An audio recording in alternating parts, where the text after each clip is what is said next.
I went to Copenhagen to study abroad for 3 reasons. First, I wanted to understand what makes Danes some of the happiest people in the world, not as a statistic, but as a lived experience.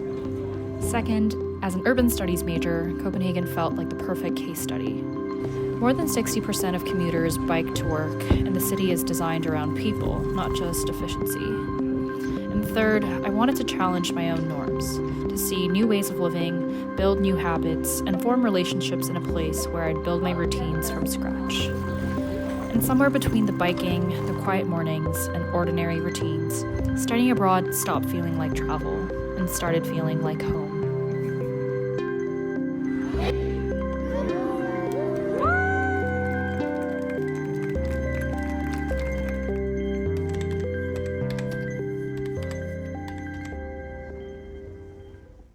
In contrast to the fast pace of living in most US cities, Copenhagen invites you to slow down. Life here isn't about doing more, it's about doing things with intention. And that way of living has a name. It's called hygge. Hygge is about stepping away from the daily pace, making time to be with people you care about, or just with yourself. It can manifest in many ways. For me, it was several meals shared over wine or beer with friends, and picnics at the neighborhood park, and finding a local coffee shop and quietly becoming a regular. It showed up in choosing a favorite cafe or library to work in, and sometimes in something as simple as cooking a meal for myself and taking the time to enjoy it alone at home.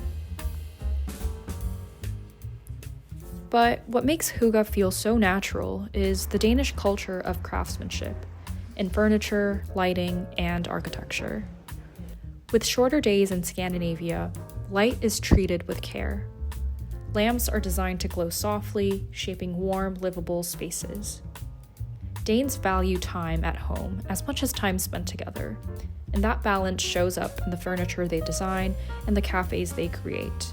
Places meant to be comfortable, inviting, and lived in.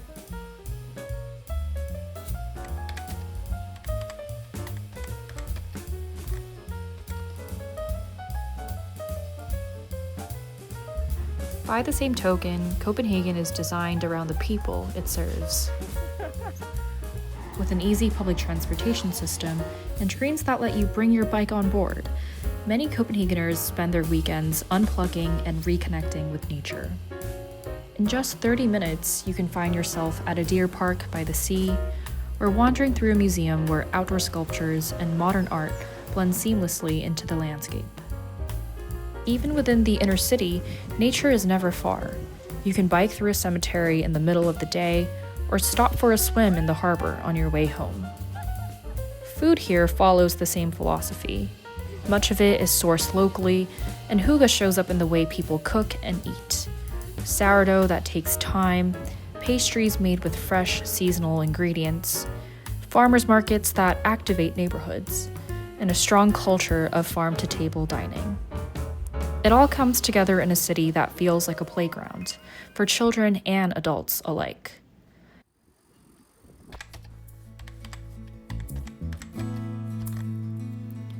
Over time, I built routines of my own. My bike route to class, the familiar streets that began to feel second nature. And slowly, I stopped feeling like a visitor and started to feel like I belonged. By placing myself in an environment I had to adapt to, I discovered parts of myself I hadn't known before. I tried new things and realized I like cardamom and licorice. Learned to enjoy the ritual of sauna and cold plunges, and even began to understand a new language. Living abroad also changed how I see home.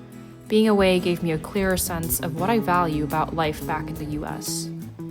But more than anything, it's the people I met here and the relationships I built that made this place feel like home. Those connections, those routines, that way of living, they're what I want to carry with me long after I leave. Tak Copenhagen, and until I see you next time.